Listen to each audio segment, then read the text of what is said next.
हमारे सभी YouTube family को बहुत बहुत जय जय श्री सीताराम। जैसा कि आप आज जो गेटअप देख रहे हैं, वैसे तो ठीक है, साधु सन्यासियों का गेटअप होता है, लेकिन आज ये मुख्य रूप से जो गेटअप लिया था, ये 15 अगस्त को भगत सिंह जी की एक छोटी सी वीडियो बनाने का प्रयास किया था, एक क्रिएशन करने की कोशिश की थी। कहाँ तक सफल होंगे ये तो देखिए व्यूअर्स ही बताते हैं।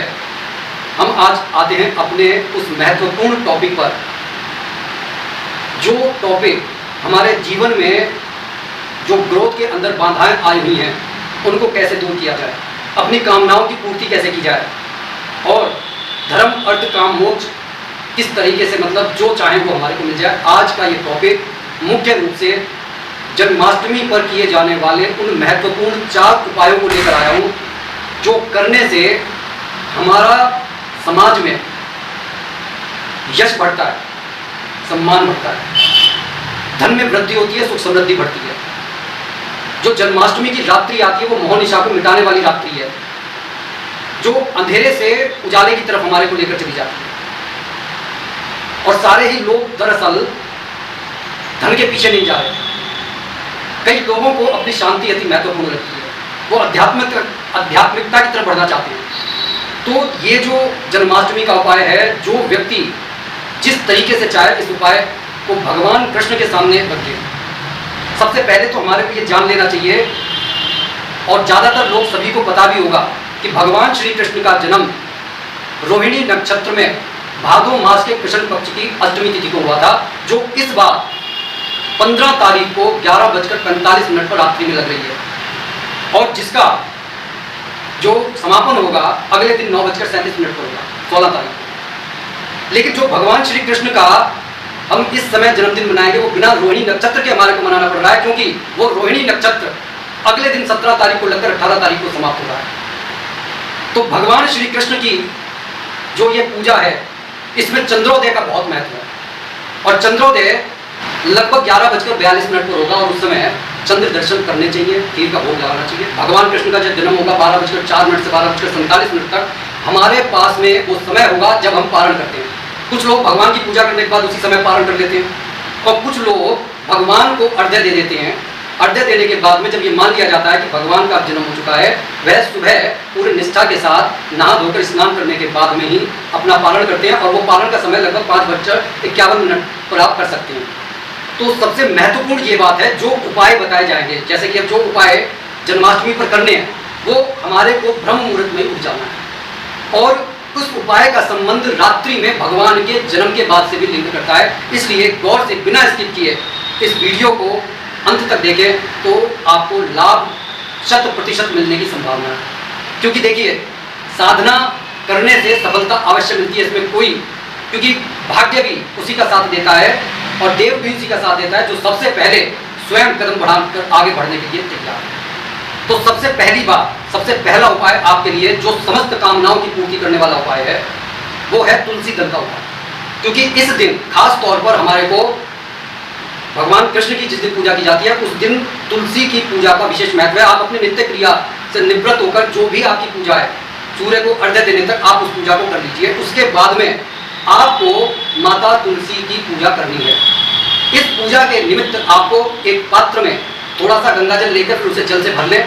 उसके अंदर थोड़ा सा गाय का दूध डालें, थोड़ी सी हल्दी डालें, और अब आपको धूप दीप नैवेद्य प्रसाद और लाल पुष्प से माता रानी की पूजा करनी है। उन्हें लाल चुन्नी पहना देनी है, और हाथ जोड़कर उनसे कहना है कि ठाकुर जी की पूजा के निमित्त मुझे आपके ये जो पत्र दल चाहिए, और उनमें से आप 11 से लेकर 108 तक पत्ते तोड़ सकते हैं। लेकिन मैं कहूँगा कि 11 पत्ते एनफ हैं, भगवान भावनाओं के बूटे हैं, और आप वो 11 पत्ते थोड़े से बड़े तोड़ दीजिए, क्योंकि उनके ऊपर हमारे को कुछ लिखना है।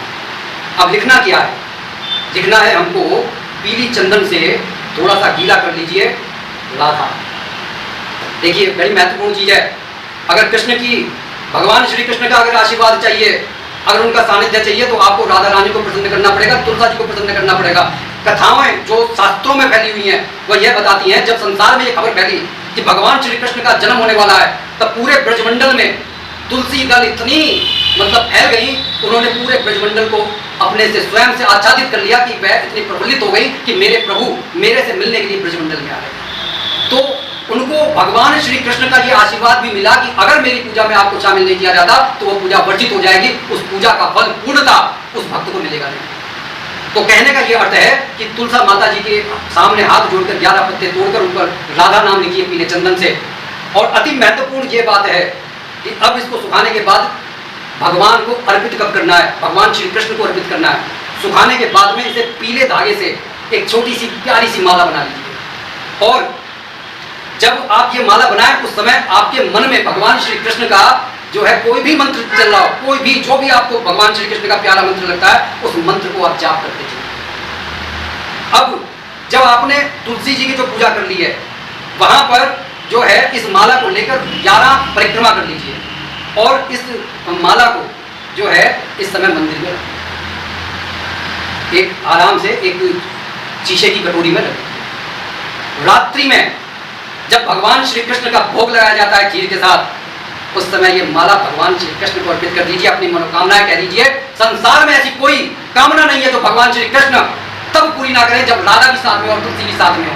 मोहनिशा की इस रात्रि में जो मांगोगे वो मिलेगा, निश्चित मिलेगा। बस भावनाएं और विश्वास ये होना चाहिए कि ये जो सामने जो पूजा कर रहे हो ना, ये सिर्फ तुम लीके टीके नहीं कर रहे हो, साक्षात भगवान श्री कृष्ण तुम्हारे सामने विराजित है। अब आ जाते हैं हम दूसरे उपाय पर। वो दूसरा उपाय, अगर जीवन में आज सबसे बड़ी परेशानी ये हो रही है कि लोगों की ग्रोथ रुकी हुई है, कोई पढ़ाई में बहुत मेहनत कर रहा है, पढ़ नहीं पा रहा, कोई नौकरी में अटका पड़ा है लेकिन उसकी कभी जो है दूसरे लोग आगे बढ़ जाते हैं लेकिन उसका कभी प्रमोशन नहीं होता, उसको ये उपाय अवश्य करना चाहिए। इसके लिए आपको दूध का एक लंबा धागा लेना है, इतना लंबा धागा लेना है क्योंकि उसमें 108 गांठें लगानी है। इन 108 गांठों को लगाने के बाद में इसे आपको गले में पहनना है, तो इतना बड़ा धागा ले लीजिए कि 108 गांठें लगाएं तो वह कम ना पड़े। 108 गांठें जब आप लगाएंगे तो एक मंत्र मैं अभी बताऊंगा, उस मंत्र के साथ में ये गांठें लगानी है, लेकिन वो गांठें छोटी बड़ी हो सकती हैं, लेकिन गांठ के ऊपर गांठ नहीं आनी चाहिए, इस बात का आपको ध्यान रखना है। अब आपको स्नान ध्यान करने के बाद में ये सफेद धागा लेना है, भगवान श्री कृष्ण के निमित्त वहां पर आप बैठ जाइए और गांठ लगाते लगाते आप इस मंत्र को दोहराइए। वो मंत्र क्या है? ओम क्लीम कृष्णाय नमः। गांठ लगा, फिर ओम क्लीम कृष्णाय नमः। इस तरीके से आपने 108 गांठें बना दी। जो बाकी का बचा आप उसको जो है तोड़ दीजिए, ठीक है, लेकिन इतना कि आपके गले में आ जाए। आप अपने निमित्त ये कर सकते हैं, अपने घर परिवार के निमित्त कर सकते हैं, आरोग्य के लिए भी कर सकते हैं। अगर आपको आरोग्य चाहिए, अगर ग्रोथ रुकी हुई है, कोई नकारात्मक एनर्जी ने रोक रखा है, किसी दुश्मन ने परेशान कर रखा है, तो बस इतना आपको कहना है। गांठ लगाते हुए मन के अंदर ये भाव लें, भगवान श्री कृष्ण का ये मंत्र बोलते रहिए और आप गांठ लगा दीजिए। इसके बाद में गांठ ये जो तैयार हो गया, इसको गंगा जल थोड़ा सा डाल के आप वहीं पर मंदिर में भगवान कृष्ण के पास रख दीजिए और रखा रहने दीजिए सुबह। उसके बाद में रात्रि में जो पूजा होती है वो वहीं पर रखे रहेंगे। कृष्ण जी को भोग लगाइए, खीर का कोई दिक्कत नहीं है। अगर घर में कोई परेशान है, बीमार है, बीमारी समझ में नहीं आ रही है, उसके लिए तो ये रामबाण इलाज है। और अगर ग्रोथ रुकी हुई है, किसी दुश्मन की वजह से रुकी हुई है, तो आप निश्चित मानिए 7 दिन के अंदर इसका असर नजर पड़ जाता है। लेकिन आपको ये माला पहननी होगी। पहननी कब है? पहननी है आपको अगले दिन पूजा से निवृत्त होकर, ठीक है। ये बहुत जबरदस्त रामबाण इलाज है आपके ग्रोथ में, आपको आगे ले जाने का। इस दिन शनिवार भी है और जिन पर शनि की ढैया 7.5 चल रही है, उन्हें महाबली हनुमान जी की कृपा भी चाहिए और शनिदेव को भी खुश रखना है। तो वह लोग इस दिन शाम को एक सरसों का दीपक शनि मंदिर में जाकर जलाएं, चाहे बरगद के पेड़ पर चला दे, चाहे पीपल के पेड़ पर जाकर चला दे। वहां पर 3 हनुमान चालीसा का पाठ करना है, साथ में इमरती लेकर जाएं जो उड़द की बनी हुई है, क्योंकि उड़द जो है वह भगवान शनिदेव को प्रसन्न करता है, हनुमान जी को प्रसन्न करता है। और जब हम मीठा चढ़ाते हैं तो उसके साथ में हमारा मंगल में भी सुधार होता है, इसलिए इस तरीके से शनिदेव और मंगल हमारे प्रसन्न हो जाते हैं। लेकिन जो इमरती लेकर जाएंगे, ज्यादा इमरती आप कोशिश कीजिए, जितनी आपकी सामर्थ्य है वहां पर जो मांगने वाले होते हैं उनमें बांट दीजिए, लेकिन थोड़ा सा प्रसाद अपने लिए अवश्य लेकर आए ताकि वह प्रसाद घर परिवार वाले खा सके, भगवान का आशीर्वाद मिल सके। लेकिन जितना हो सके बांट दें, क्योंकि देखिए बांटने से बहुत ज्यादा कल्याण होता है। बांटा हुआ हमारे को 100 गुना 1000 गुना करके भगवान दे देते हैं और हमें पता नहीं चलता। अब हम आते हैं अपने आखिरी और अंतिम उपाय पर, चौथे उपाय पर, महा उपाय पर। है देखने में साधारण, कहते हैं ना कि घाव करे गंभीर, दिखने में छोटे लागत और घाव करत गंभीर, ये ऐसा उपाय है कि अगर आपने जीवन में जन्माष्टमी के दिन, देखिए शुभ मुहूर्त में किया गया उपाय अनंत गुना फल देता है। ये बार बार सभी लोग कहते हैं। उपाय तो आप जीवन में हर दिन कर सकते हैं, लेकिन शुभ मुहूर्त में किया गया उपाय हमारे को अनंत गुना फल देता है। इसलिए लोग ऐसे दिन की मतलब प्रतीक्षा करते हैं सिद्धियां प्राप्त करने के लिए। तो इस उपाय में, अच्छा, और उपाय कोई ऐसा नहीं है कि आपके बहुत ज्यादा पैसे खर्च हो रहे हैं। उपाय सिर्फ ये है कि आपको अपनी जीवन ऊर्जा खर्च करनी है, थोड़े से प्रयास करने हैं, और आपके अपने जीवन में आप देखेंगे कितने अपेक्षित परिणाम आपको देखने को मिलेंगे। लेकिन देखिए, बदलाव उसी के जीवन में आता है जो साधना का संकल्प लेकर उसके ऊपर दृढ़ रहता है। तो इस उपाय को करने के बाद में आपके जीवन की सारी दुख चिंताएं सब कुछ खत्म होने वाला है। लेकिन करना है, करना क्या है, आपको इस दिन 4 से लेकर 7 के बीच में जन्माष्टमी के अवसर पे, या तो आप ये सुबह कर लीजिए बिल्कुल, अगर आपके आसपास में कोई गौशाला है।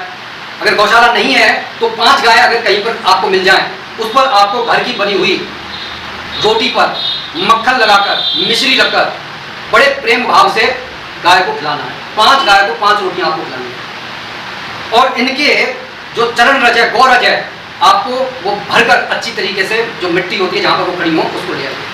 ज्यादातर ये देखिए गौशाला में तो संभव हो जाता है, आसपास में अगर, क्योंकि कई बार आजकल गाय नहीं मिलती है, लेकिन कोशिश कीजिए, प्रयास कीजिए, क्योंकि जो प्रयास करता है, जो आगे बढ़ने का, कुछ ना कुछ भगवान सॉल्यूशन भी दे देता है। आप वो मिट्टी लेकर आइए, उसे अच्छी तरीके से घर में लाकर छान लीजिए। छानने के बाद में संध्या में आप इसे एक पात्र में रखकर अपने हाथ में लेकर इस मंत्र को दोहराएं।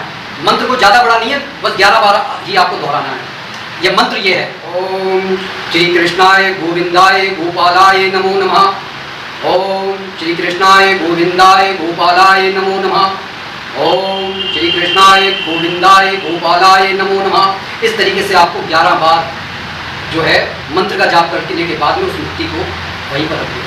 अब ये मिट्टी अभिमंत्रित हो गई है, इसमें भगवान श्री कृष्ण की शक्ति समा गई है। अब अगर कोई भी आपका कार्य रुकता है, बिगड़ जाता है, आप किसी कार्य में हाथ डाल रहे हैं और कोई बार बार शत्रु बनकर खड़ा हो रहा है, आपके ग्रोथ को रोकने की कोशिश कर रहा है, या आपकी बात को नहीं मान रहा है, आपकी बात को टाल रहा है, आप सही हैं लेकिन वह आपको गलत साबित करने पर लगा हुआ है, तो 21 दिन तक आप इस मिट्टी का प्रयोग करें, जब तक आपको सफलता नहीं मिलती। लेकिन 3 दिन में सफलता मिलती हुई देखी गई। आपको करना क्या है, ब्रह्म मुहूर्त में स्नान करके, नहा धोकर, जो भी आपकी नित्य पाठ होती है उसके समय थोड़े से गंगा जल में मिट्टी को गीला करके आप इसका तिलक लगाएं। और जिस भी कार्य के लिए आप निकल रहे हैं, चाहे आप पढ़ाई के लिए निकल रहे हैं, पेपर के लिए निकल रहे हैं, इंटरव्यू के लिए निकल रहे हैं, किसी दुश्मन से मिलने के लिए निकल रहे हैं, कोर्ट कचहरी के लिए निकल रहे हैं, आपको सफलता मिलेगी। बंद दरवाजे खुलेंगे, आप अपने जीवन में अपेक्षित परिणाम देखेंगे, आपके जीवन में बहुत बड़ा बदलाव आएगा। जीवन बदलने में देर नहीं लगेगी, बस थोड़ी सी साधना करने में देर लगती है। और साधना देखती है कि आखिर हमारे मन में जो विकार कितने ऊंचे चढ़े हुए हैं कि नीचे गिरे हुए हैं। जितने कम विकार होंगे उतनी जल्दी आपको अपेक्षित परिणाम मिलेंगे, ये मेरा वादा है। तो इस जन्माष्टमी को विफल मत जाने दीजिए। भगवान श्री कृष्ण का आशीर्वाद लीजिए, तुलसी माता का आशीर्वाद लीजिए, दादाजी का आशीर्वाद लीजिए। और जाते जाते इतना जरूर कहूंगा, एक छोटे से गमले में इस दिन तुलसी दल लाकर उन पर पूजा पाठ करके 11 परिक्रमा जरूर कीजिए। ये उपाय तो करिए ही करिए। सुबह के समय तुलसी दल की पूजा कीजिए, पूरे घर परिवार के साथ करवाइए, उनकी आरती कीजिए। देखिए आपके घर के अंदर की सारी नकारात्मक ऊर्जा किस तरीके से खत्म नहीं हो जाती।